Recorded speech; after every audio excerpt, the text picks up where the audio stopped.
क्योंकि आज हम इतना ज्यादा अपने आप को धर्मी ठहराते हैं जिसे हम अज्ञानता के पाप हैं, बहुत सारे विश्वासी लोगों के अंदर होती है। यह आदम का एक स्वभाव है हमारे अंदर, जो परमेश्वर की आज्ञा की अवहेलना ही नहीं करता है और केवल अपने पत्नी की आवाज को नहीं सुनता। ये तो दो चीजें थे जिसे आदम ने किया, परंतु इसके अलावा आदम जब पकड़ा गया उसने कहा तो ये मैं नहीं परंतु मेरी पत्नी थी, कुछ ना कुछ बहाना निकाल लेना। और यही तो आदम ने किया था। जब परमेश्वर ने उससे पूछा तो उसने कुछ बहाना निकाल के अपनी पत्नी के ऊपर दोष मर दिया। इसी तो कहते हैं सेल्फ जस्टिफिकेशन, मतलब अपने आप की सफाई देना। और इसी चीज को तो यीशु मसीह ने फरीसियों के ऊपर चिन्हांकित किया। और हमें इससे बहुत घृणा करनी है, वैसे ही घृणा करनी जैसे हम कड़वाहट से और व्यभिचार से और सारे गंदे कामों से हम घृणा करते हैं, गंदे विचारों से, पोर्नोग्राफी से घृणा करते हैं, वैसे ही सेल्फ जस्टिफिकेशन से, आत्म को धर्मी ठहराने से मुझे वैसे ही घृणा करना। और ऐसे ही घृणा करने वाला पाप है, मुझे इसे इसी तरीके से देखने की आवश्यकता है। और लूका रचित सुसमाचार 15 अध्याय के 16 वचन में हम पढ़ते हैं कि यह घृणित है, किसी भी तरीके से यदि मैं अपनी सफाई देना चाहता हूं तो वो परमेश्वर के सामने एक घृणित काम है, ये परमेश्वर के सामने घृणित चीज है। और मैंने हमेशा इस वचन को पुराने नियम के एक और वचन से जोड़ा है जो व्यवस्था विवरण में पाया जाता है। और वहां पे लिखा गया है इस्राएलियों को, जब तुम टॉयलेट के लिए जाते हो छावनी के बाहर तो अपने साथ एक स्पेड, एक खुरपी लेकर के जाओ, ताकि जब तुम अपना काम कर चुको ताकि तुम जो भी मल तुम्हारे शरीर से निकले उसे तुम मिट्टी से ढांप सको। क्योंकि जब परमेश्वर तुम्हारे मध्य में उस छावनी में चलेगा तो वो वहां पे कोई भी घृणित वस्तु को नहीं देखना चाहता है। और इसी को तो मैं घृणित वस्तु कहता हूं, एक ऐसा टॉयलेट जिसे फ्लश नहीं किया गया। और वो क्या है घृणित वस्तु? अर्थात अपने आप को धर्मी ठहराना। ये एक ऐसे टॉयलेट के समान है जिसे हमने फ्लश नहीं किया और इसे तो परमेश्वर एक घृणित वस्तु के तौर पर देखता है। इसलिए मेरे जीवन में 0% सेल्फ जस्टिफिकेशन होनी चाहिए और कहना है प्रभु जी, हाँ प्रभु जी, यह मैं हूं, ये कोई और नहीं, मेरी पत्नी नहीं परंतु मैं हूं। और मैंने उस पेड़ में से लिया, मैंने उस फल में से लिया, मैंने कैसे कोई परवाह नहीं की किसने मुझे दिया, परंतु मैंने ही खाया। इसलिए मुझे अपनी सफाई नहीं देना है परमेश्वर के सामने, आत्म सफाई नहीं देना है। और हमें अपने को कठोरता से जांचने की आवश्यकता है। और बहुत सारे लोग पवित्र आत्मा से भरे जाने की खोज करते हैं, परंतु यदि आप वास्तविकता में पवित्र आत्मा से भरना चाहते हैं तो पवित्र आत्मा से भरे जाने का एकमात्र चिन्ह होता है केवल अन्य भाषा बोलने से आप संतुष्ट न रहें और इस बात से संतुष्ट न रहे कि भूतकाल में आपको कुछ अनुभव मिला। रोमियो 5 अध्याय के 5वें वचन में हम पढ़ते हैं, और यह पवित्र आत्मा से भरे जाने का सबसे स्पष्ट परिभाषा है कि परमेश्वर का प्रेम पवित्र आत्मा के द्वारा हमारे हृदयों में उंडेला जाता है पवित्र आत्मा के माध्यम से। इसका अर्थ यह है कि अर्थात जब पवित्र आत्मा आता है तो मेरा हृदय परमेश्वर के प्रेम से भर जाता है। मेरे हृदय में जो प्रेम है वो निचले स्तर का प्रेम है, लेकिन परमेश्वर का प्रेम ऐसा प्रेम है जिसे मैं अपने से प्रोड्यूस नहीं कर सकता हूं, उपजा नहीं सकता हूं। इसीलिए तो मुझे परमेश्वर के प्रेम की आवश्यकता है, क्योंकि मेरे शरीर में कोई प्रेम नहीं है और मैं खुद से प्रेम करता हूं। परंतु जो परमेश्वर का जो प्रेम है वो ऐसा प्रेम है, क्योंकि परमेश्वर ने जगत से ऐसा प्रेम किया कि उसने अपने इकलौते पुत्र को दे दिया, पूरे संसार को के लिए दे दिया, उस ऐसे संसार के लिए जिसने उससे नफरत किया। और वो एक ऐसा प्रेम था उनके लिए अपने जीवन को दे देने वाला प्रेम, जो मुझसे नफरत करते थे, जो मुझे हार्म करना चाहते थे, जो मुझे मारना चाहते थे, और अपने शत्रुओं के लिए हमेशा अच्छा चाहना। और यही तो वो प्रेम है। और हमेशा उनके विषय में सोचना कि जो हमें हानि पहुंचाते हैं उनके विषय में सोचना कि मैं उन्हें अच्छा करके दिखा सकूं। और ऐसा प्रेम को हम अपने अंदर नहीं उपजा सकते, क्योंकि यह प्रेम हमारे अंदर अपने आप नहीं होता। जब तक हम पवित्र आत्मा से नहीं भरेंगे तो प्रेम हमारे अंदर नहीं आएगा। और मैं देखता हूं कि प्रेम जो यहाँ पे वर्णन किया गया है वो है 3 तरीके से। पहला तो यह है कि परमेश्वर का प्रेम पवित्र आत्मा द्वारा मेरे हृदय में उंडेला जाता है। यही तो नींव है। ये मुझे बताता है कि तू परमेश्वर के आंखों का तारा है, तू उसका चुना हुआ है। परमेश्वर तेरी परवाह रखता है, परवाह करता है, तू सबसे बढ़ करके है, सारे पक्षियों से बढ़ करके तेरा मूल्य है। और यह मुझे बताता है कि परमेश्वर मुझसे बढ़ करके, बहुत एक पिता से बढ़ करके मुझसे प्रेम करता है। सांसारिक पिता लोग जितने अपने बच्चों से प्रेम करते हैं उससे बढ़ करके परमेश्वर मुझसे प्रेम करता है। और क्या जब आपको अपने बीमार बच्चे की चिंता होती तो परमेश्वर उससे बढ़ करके आपकी चिंता करता है। जब आपके घर में कोई समस्या आती, बीमारी, तकलीफ, बीमारी, गरीबी, तो उससे बढ़ करके परमेश्वर आपकी चिंता करता है। और हमें इसके प्रति आश्वस्त होना है। और मैं इससे तभी जान पाता हूं जब परमेश्वर का प्रेम पवित्र आत्मा की तरह मेरे हृदय में उंडेला जाता है। और यहीं से जो 2 मंजिल है, और यह है कि यीशु मसीह के प्रति ज्वलन वाला प्रेम, और मैं लोगों से इसलिए प्रेम कर सकता हूं कि हाँ, देख करके अरे उन्होंने मेरे लिए कितना प्रेम किया, मेरे लिए कितना काम किया। फिर मैं यीशु से प्रेम कर सकता हूं उसके विषय में एक मूवी देख करके कि कैसे उसने मेरे लिए जीवन को दिया, और उसके प्रेम के विषय में सुन करके मैं उसे प्रेम का प्रत्युत्तर दे सकता हूं। यह तो ह्यूमन रिस्पॉन्स है लव का, जिसे तो हम ह्यूमन बींग्स के लिए भी दिखाते हैं। परंतु जो परमेश्वर के प्रति जो फर्वेंट ज्वलंत प्रेम है वो केवल पवित्र आत्मा के द्वारा ही आता है। उदाहरण स्वरूप जैसे यीशु मसीह ने कहा, तुम परमेश्वर से और धन से, दोनों से प्रेम नहीं कर सकते हो।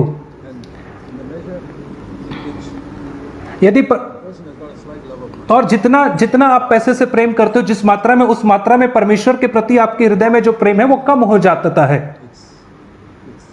और ये है कि ये जो पात्र है ये ऊपर मुहामुह नहीं भरा है, थोड़ा कम भरा है।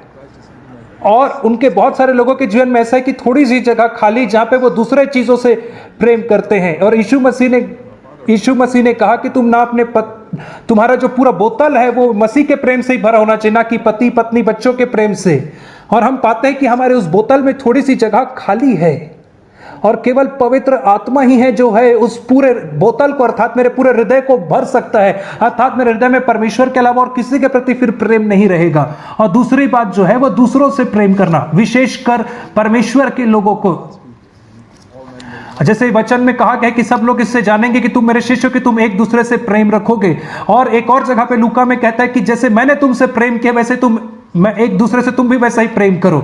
एक दूसरे से प्रेम करना तो एक बात है, परंतु दूसरों से वैसा ही प्रेम करना है जैसा मैंने तुमसे प्रेम किया। यह आज्ञा यूहन्ना 13 अध्याय में हमें दी, और इसे हमें बार बार पढ़ने की आवश्यकता यदि यह हमारे दिमाग में नहीं बैठती है तो। यूहन्ना 13 अध्याय और उसका 34 वचन, मैं तुम्हें एक नई आज्ञा देता हूं कि एक दूसरे से प्रेम रखो जैसा मैंने तुमसे प्रेम रखा है। और जो प्रेम पवित्र आत्मा हमारे हृदयों में उंडेलता है वो सबसे बड़ा फाउंडेशन न्यू हमारे जीवन में डालता है कि परमेश्वर मुझसे प्रेम करता है सब। और उसके ऊपर पवित्र आत्मा, उसके ऊपर यीशु मसीह के प्रति एक ज्वलंत प्रेम को उपजाता है, और उस यीशु मसीह के लिए जो प्रेम है उससे दूसरों के लिए प्रेम को उपजाता है। और इससे हम कहते हैं कि मैं परमेश्वर को अपने संपूर्ण मन, प्राण, आत्मा, देह से बढ़कर के प्रेम करता हूं। और जब मैं परमेश्वर को संपूर्ण हृदय से प्रेम करता हूं वहां से, और यदि मैं संपूर्ण हृदय से परमेश्वर को प्रेम नहीं करूंगा तो मैं उसे नहीं प्रेम कर पाऊंगा। और पहला यूहन्ना कहता है कि यदि 4 अध्याय में यदि तुम अपने भाई से प्रेम नहीं करते तो तुम परमेश्वर से प्रेम नहीं कर पाते हो। पर पवित्र आत्मा मेरे हृदय में दूसरों के प्रति के प्रेम को भरता है। किस प्रकार के प्रेम को? इस प्रकार का प्रेम जैसे लिखा है कि परमेश्वर ने जगत से ऐसा प्रेम किया कि उसने अपने इकलौते पुत्र को दे दिया। अर्थात ऐसा प्रेम उन लोगों के लिए अपने जीवन को न्यौछावर कर देना जो मेरे विषय में बुरा सोचते हैं। और कई बार मैं ऐसा सोचता हूं कि प्रभु जी, कि जिन लोगों ने मेरे साथ बुरा किया है, मुझे एक ऐसा अवसर दे कि मैं उनके लिए कहीं ना कहीं कुछ अच्छा कर सकूं, कहीं ना कहीं मैं उनके लिए कुछ सैक्रिफाइस कर सकूं और उनके लिए कुछ भले काम को कर सकूं, ताकि वे जाने यह नहीं कि। और मैं आपसे कहता हूं मेरे हृदय में उनके प्रति कोई कड़वाहट नहीं है। और परमेश्वर ने अपने प्रेम को इस रीति से प्रकट नहीं किया कि स्वर्ग से कह करके कि मेरे हृदय में तुम्हारे प्रति कोई कड़वाहट नहीं है। परमेश्वर ने जगत से ऐसा प्रेम किया कि उसने दिया अपने पुत्र को ताकि वो हमारे लिए मर सके। और यही वह बात है जिसे पवित्र आत्मा से जब अधिक से अधिक भरने के विषय में सोचता हूं तो यही ख्याल मेरे विषय में आता है। बहुत सारे लोग पवित्र आत्मा से भरने के विषय में जब सोचते हैं तो उनके दिमाग में केवल अनुभूति आती है। और यही वह जगह जहां पे शैतान ने बहुत सारे लोगों को धोखा दिया है, और मुझे भी बहुत सारा अनुभव मिला है। और मुझे आगे बढ़ना है और कहना है कि प्रभु जी, मैं संपूर्ण हृदय से तुझसे प्रेम करना चाहता हूं। और यही तो पवित्र आत्मा से भरे जाने का एक चिन्ह होता है। परमेश्वर अपने प्रेम को हमारे हृदय में तब तक उंडेलता है जब तक कि पवित्र आत्मा हम में ना जाना जाए। और इसी ही को तो हम इब्रानी 4 अध्याय में पढ़ते हैं। इब्रानी 4:1 में कहता है कि हमें डरना चाहिए, जबकि उसके विश्राम में प्रवेश करने की प्रतिज्ञा अब तक है। तो हमें डरना चाहिए, ऐसा ना हो कि तुम में से कोई जन उससे वंचित रह जाए। आप लोगों को जो मैं इतने देर से बता रहा हूं कि यह जो है यही तो प्रतिज्ञा का देश है, यही तो विश्राम है जिसे परमेश्वर ने हमें देने की प्रतिज्ञा किया है। एक ऐसा हृदय जो हमेशा पूरे रीति से विश्राम में रहता है, वो ऐसा हृदय जो हमेशा प्रेम से भरा रहता है। और यदि उसमें प्रेम नहीं है तो उसमें बिल्कुल विश्राम नहीं रहेगा। यदि मुझे इस बात का निश्चय नहीं कि परमेश्वर मुझे भरपूरी से प्रेम करता है, इंटेंसली प्रेम करता है, और लिविंग बाइबल का जो भावानुवाद है मुझे बहुत पसंद आता है।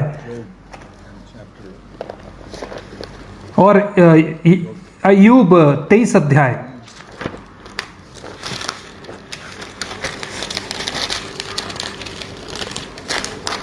अय्यूब 23 अध्याय और उसका 10 वचन,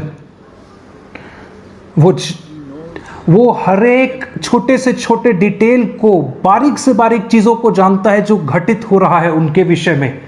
और ये अद्भुत पैराफ्रेज है, भावानुवाद है। वो हर एक डिटेल को जानता है।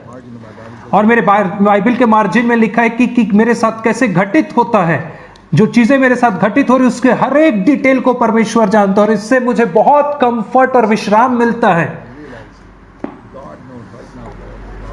कि परमेश्वर हर एक डिटेल को जानता है, हर एक छोटे से छोटे डिटेल को जानता है, बारीकियां को मेरे विषय में जानता है परमेश्वर। और बहुत सारे लोग नहीं जानते कि आने वाले दिनों में क्या होगा, वे नहीं जानते कब लॉकडाउन खत्म होगा, या ये कोरोना कितना फैलेगा, और क्या कोरोना का कुछ ये कोविड का अटैक होने के बाद फिर से दोबारा कोविड का अटैक आएगा। और मुझे इन सब चीजों को जानने की आवश्यकता नहीं है, परंतु परमेश्वर मेरे जीवन से संबंधी हर एक बारीकियों को, डिटेल को जानता है। और मैं इतना ही नहीं, परंतु नई वाचा में इससे एक स्तर ऊपर जानता है। और नई वाचा में रोमियो 8 में कहता है कि ये सारी जो बारीकियां हैं ये मिल करके मेरे लिए भलाई को उत्पन्न करती है, और यही तो हमें विश्राम में लेकर के आती हैं। और विश्राम यह है कि परमेश्वर मुझे सिद्धता में प्रेम करता है। और ये सबसे महत्वपूर्ण है इन दिनों में इस बात को जानना, इसका आश्वासन हमारे पास हो रहा कि परमेश्वर मुझे दृढ़ता से प्रेम करता है। और वहां से आगे बढ़ करके मैं कहता हूं कि मुझे यीशु मसीह के लिए एक घनघोर, एक ज्वलंत प्रेम चाहिए। और जो भी चीज मुझे यीशु मसीह से प्रेम करने के लिए रोकती है उसे मैं दूर करूंगा।